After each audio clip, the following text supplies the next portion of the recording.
Hello दोस्तों, good morning. आप सबका स्वागत है हमारे यूट्यूब चैनल पर। आज हम एक इम्पॉर्टेंट टॉपिक के बारे में कुछ क्वेश्चन जानेंगे। जैसे कि आपको पता है कि अभी करंट में राष्ट्रपति के चुनाव हुए हैं, तो इंडिया लेवल का पेपर हो या हिमाचल लेवल का पेपर हो, तो उसमें राष्ट्रपति से कुछ इम्पॉर्टेंट क्वेश्चन बन जाते हैं, जिनको हम आज इस वीडियो में डिस्कस करेंगे। तो चलिए बिना देरी के शुरू करते हैं। हमारा आज का पहला क्वेश्चन है, भारत की पहली आदिवासी राष्ट्रपति कौन है? इसका ऑप्शन नंबर ए है स्मृति ईरानी, ऑप्शन बी है द्रौपदी मुर्मू, ऑप्शन सी है मायावती और ऑप्शन डी है मोना पांडे। तो आपके पास केवल 3 सेकंड का टाइम है। इसका सही आंसर होगा ऑप्शन बी द्रौपदी मुर्मू। चलिए अगले क्वेश्चन की तरफ बढ़ते हैं। यहाँ पूछा है कि द्रौपदी मुर्मू भारत की कौन सी राष्ट्रपति है, यानी कि वो भारत की कौन से नंबर की राष्ट्रपति बनी है। ऑप्शन ए है 11वीं राष्ट्रपति, ऑप्शन बी है 13वीं, ऑप्शन सी है 15वीं और ऑप्शन डी है 17वीं। तो आपका समय समाप्त होता है। इसका सही आंसर होगा ऑप्शन सी, द्रौपदी मुर्मू भारत की 15वीं राष्ट्रपति बनी है। इससे आपको ये चीज़ भी याद रखनी है कि इससे पहले जो 14वें राष्ट्रपति भारत के वो कौन थे। तो भारत के 14वें राष्ट्रपति है वो रामनाथ कोविंद जी थे, जिनके ऊपर अभी पीछे कंट्रोवर्सी भी थी उनकी सैलरी को लेकर, जो उन्हें अपने त्यागपत्र के समय बोला था कि हमारी सैलरी 5 लाख होती है, केवल 5 लाख, और उसमें से भी हमें टैक्स देना पड़ता है। चलिए अगले क्वेश्चन की तरफ बढ़ते हैं। हमारा अगला क्वेश्चन है, द्रौपदी मुर्मू कौन सी पार्टी से संबंधित है? आपने बताना है कि जो द्रौपदी मुर्मू है वो कौन सी पार्टी से है। आम आदमी पार्टी, कांग्रेस, कम्युनिस्ट पार्टी या इनमें से कोई नहीं। तो आपका समय समाप्त होता है। इसका सही आंसर होगा ऑप्शन डी, क्योंकि ये बीजेपी से संबंधित है। आपने याद रखना है कि द्रौपदी मुर्मू जो है वो बीजेपी से संबंधित है। अगला क्वेश्चन है, भारत की 15वीं राष्ट्रपति जो अभी बनी है वो किस राज्य से संबंधित है? आपको ऑप्शन ए है झारखंड, ऑप्शन बी है बिहार, ऑप्शन सी है ओडिशा, ऑप्शन डी तेलंगाना। तो आपका समय समाप्त होता है। इसका सही आंसर होगा ऑप्शन सी, उड़ीसा। चलिए अगले क्वेश्चन की तरफ बढ़ते हैं। अगला क्वेश्चन है, द्रौपदी मुर्मू किस राज्य की राज्यपाल रह चुकी है? आपका ऑप्शन ए है झारखंड, ऑप्शन बी है उत्तराखंड, ऑप्शन सी है तमिलनाडु और ऑप्शन डी है हिमाचल प्रदेश। तो दोस्तों इसका सही आंसर हो जाएगा ऑप्शन ए, झारखंड। हमारा अगला प्रश्न है, जो द्रौपदी मुर्मू है वो एक आदिवासी महिला है, तो इसलिए आपको यहाँ बताना है कि वो कौन सी जनजाति से संबंधित है। इसका ऑप्शन ए होगा भील, ऑप्शन बी होगा गोंड, ऑप्शन सी है संथाल और ऑप्शन डी है गद्दी। तो ये यहाँ पे मोस्ट इम्पॉर्टेंट क्वेश्चन बन जाता है, जनजाति से लेकर आपको कोई भी एग्ज़ाम में पूछा जा सकता है। तो इसका सही आंसर होगा ऑप्शन सी, संथाल। तो यहाँ पे द्रौपदी मुर्मू के अलावा और भी क्वेश्चन हमने डिस्कस किए हैं, जो आपके एग्ज़ाम पॉइंट ऑफ व्यू से बहुत इंपॉर्टेंट है। तो हमारा अगला क्वेश्चन है, भारत की पहली महिला राष्ट्रपति कौन है? ये तो आपको पता लग गया है कि द्रौपदी मुर्मू भारत की दूसरी महिला राष्ट्रपति बनी है, लेकिन यहाँ पर हम जानेंगे कि हमारी पहली महिला राष्ट्रपति कौन थी। तो आपका ऑप्शन ए है प्रतिभा पाटिल, ऑप्शन बी है द्रौपदी मुर्मू, ऑप्शन सी है विद्या स्टोक्स और ऑप्शन डी है लीला सेठ। तो आपका समय समाप्त होता है। इसका सही आंसर होगा ऑप्शन ए, प्रतिभा पाटिल। तो आपको यहाँ से याद रखना है कि इनका कार्यकाल 2007 से लेके था और 2012 तक। और आपको ये भी साथ में याद रखना है कि ये भारत की 11वीं राष्ट्रपति थी, 11वें नंबर की। चलिए यहाँ पे जितने भी मुर्मू से रिलेटेड क्वेश्चन बन रहे थे वो हमने डिस्कस कर लिए। अब कुछ और मोस्ट कॉमन क्वेश्चन जो एग्ज़ाम में पूछे जाते हैं उनको भी डिस्कस करते हैं। तो चलिए, भारत का पहला राष्ट्रपति कौन था? तो भारत के पहले राष्ट्रपति थे राजेंद्र प्रसाद। और आपको राजेंद्र प्रसाद से ये भी याद रखना है कि ये भारत के ऐसे राष्ट्रपति है जो 2 बार राष्ट्रपति पद पर रह चुके हैं, यानी कि इनका कार्यकाल 2 बार रह चुका है। तो राजेंद्र प्रसाद से आपको एक और क्वेश्चन याद रखना है कि जो भारत की संविधान सभा थी कि उसके स्थायी अध्यक्ष रह चुके हैं। हमारा अगला क्वेश्चन है कि भारत के पहले मुस्लिम राष्ट्रपति कौन थे। तो यहाँ से आपको ये भी याद रखना है कि भारत के पहले मुस्लिम राष्ट्रपति कौन थे। तो ये थे जाकिर हुसैन। जाकिर हुसैन के बारे में तो आप जानते ही होंगे, एक फेमस तबला वादक भी है। इनसे काफ़ी क्वेश्चंस पूछे जाते हैं एग्ज़ाम में।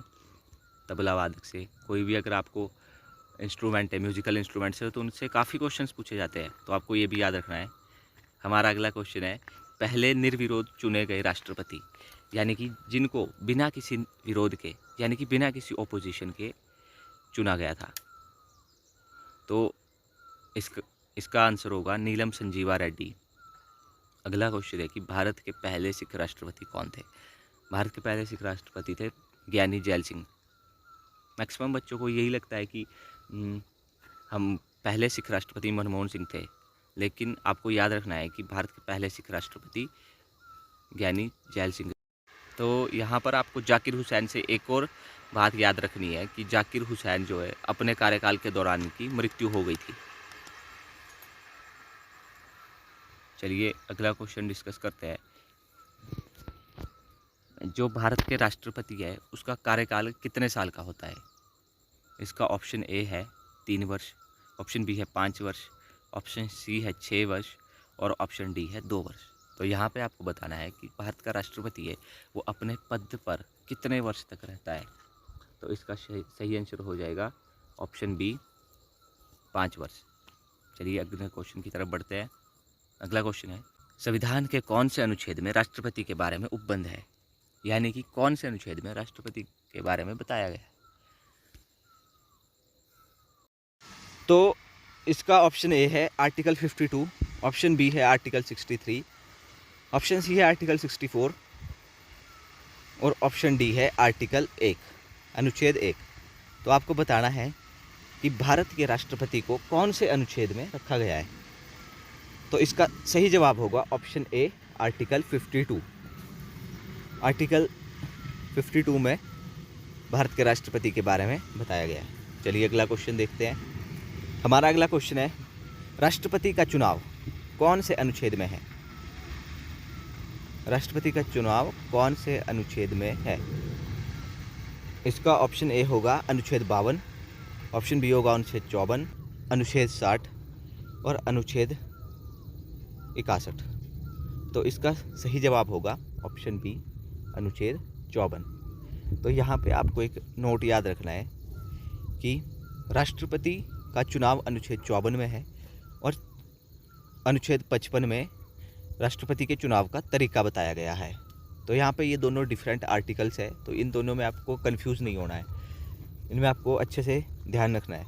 चलिए अगला क्वेश्चन देखते हैं। राष्ट्रपति क्या होता है, मतलब कि राष्ट्रपति कैसे इलेक्ट होता है। वो एक निर्वाचित होता है, वो निर्वाचित किया जाता है या चयनित किया जाता है या किसी की तरह मनोनीत किया जाता है।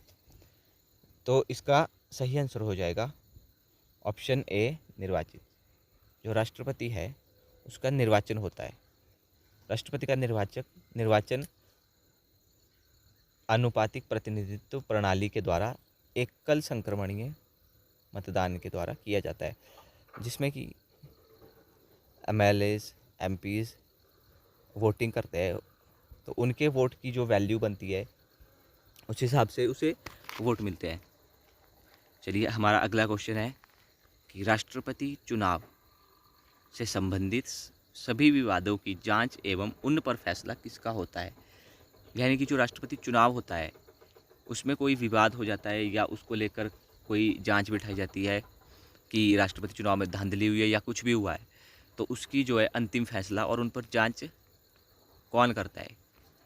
तो इसका ऑप्शन ए है चुनाव आयोग, ऑप्शन बी है पार्लियामेंट यानी कि संसद, ऑप्शन सी है निर्वाचन आयोग। दोस्तों यहाँ पर निर्वाचन आयोग नहीं, निर्वाचन मंडल होगा।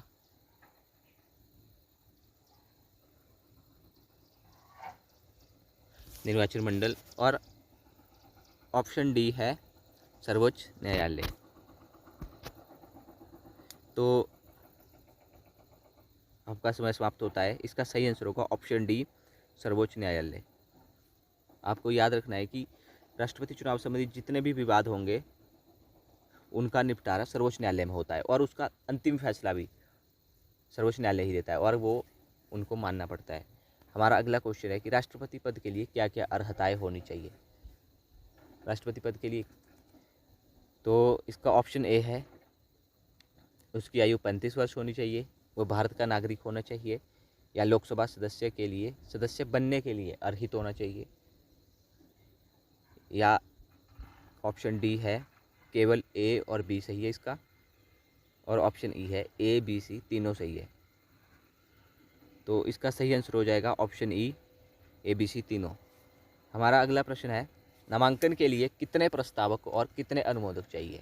तो राष्ट्रपति पद के लिए जब नामांकन भरा जाता है, जैसे कि पंचायत में भी आपको पता होगा कि यहाँ पंचायत नगर पालिका में कैसे नामांकन भरा जाता है, तो उसके लिए कुछ प्रस्तावक और कुछ अनुमोदक चाहिए होते हैं। तो आपको बताना है कि राष्ट्रपति के लिए कितने प्रस्तावक और कितने अनुमोदक चाहिए होते हैं। तो ऑप्शन ए है 40 प्रस्तावक और 50 अनुमोदक, ऑप्शन बी है 50 प्रस्तावक और 50 अनुमोदक, ऑप्शन सी है 60 प्रस्तावक और 60 अनुमोदक, ऑप्शन डी है 70 प्रस्तावक और 70 अनुमोदक। तो आपका समय समाप्त होता है। इसका सही आंसर होगा ऑप्शन बी, इसके लिए 50 प्रस्तावक और 50 अनुमोदक की आवश्यकता होती है। हमारा अगला क्वेश्चन मोस्ट इंपॉर्टेंट क्वेश्चन है, बहुत सारे एग्जाम से पूछा जाता है, हिमाचल लेवल का एग्ज़ाम हो या एसएससी यूपीएससी लेवल का एग्ज़ाम हो, हर पेपर में पूछा जाता है कि राष्ट्रपति को शपथ कौन दिलाता है। तो ऑप्शन ए होगा भारत का मुख्य न्यायाधीश, यानी कि जो सुप्रीम कोर्ट का मुख्य न्यायाधीश है वो, ऑप्शन बी होगा महान्यायवादी, ऑप्शन सी होगा प्रधानमंत्री, और ऑप्शन डी है CAG कैग यानी कि controller and auditor general of India. तो आपका समय समाप्त होता है। इसका सही आंसर होगा ऑप्शन ए, भारत का मुख्य न्यायाधीश, यानी कि जो सुप्रीम कोर्ट का जज है वो उसको शपथ दिलाता है। अगर बाई चांस सुप्रीम कोर्ट का जज नहीं होता है तो वहाँ पे एक किसी भी सुप्रीम कोर्ट का जो वरिष्ठ न्यायाधीश है, यानी कि जो सीनियर जज है, वो राष्ट्रपति को शपथ दिलाएगा। आपको यहाँ से सुप्रीम कोर्ट से याद रखना है कि सुप्रीम कोर्ट में जो टोटल जजेस की संख्या है वो 34 है, 33 जज होते हैं और एक उनमें से मुख्य न्यायाधीश होता है। तो चलिए अगले क्वेश्चन की तरफ बढ़ते हैं। राष्ट्रपति अपना त्यागपत्र किसे देता है। जो राष्ट्रपति है वो अपना त्यागपत्र किसे सौंपता है। तो यहाँ आपको बताना है, इसका ऑप्शन ए होगा संसद, ऑप्शन बी होगा महान्यायवादी, और ऑप्शन सी होगा प्रधानमंत्री, ऑप्शन डी होगा उपराष्ट्रपति। तो आपको बताना है कि जो भारत का राष्ट्रपति है अगर वो अपने पद से त्यागपत्र देना चाहता है तो वो उसे किसे देगा। तो आपका समय समाप्त होता है। इसका सही आंसर होगा ऑप्शन डी, उपराष्ट्रपति। तो राष्ट्रपति जो है अपना त्यागपत्र उपराष्ट्रपति को सौंपता है। तो धन्यवाद। इसी के साथ हम वीडियो समाप्त करते हैं। हमारी वीडियो को लाइक और शेयर ज़रूर करें। अगर आपको हमारा चैनल अच्छा लगा और आप पहली बार विज़िट कर रहे हैं तो चैनल को सब्सक्राइब करें। आपको रोज़ ऐसी ही वीडियो मिलती रहेगी ऐसे अच्छे अच्छे टॉपिक्स पर। धन्यवाद।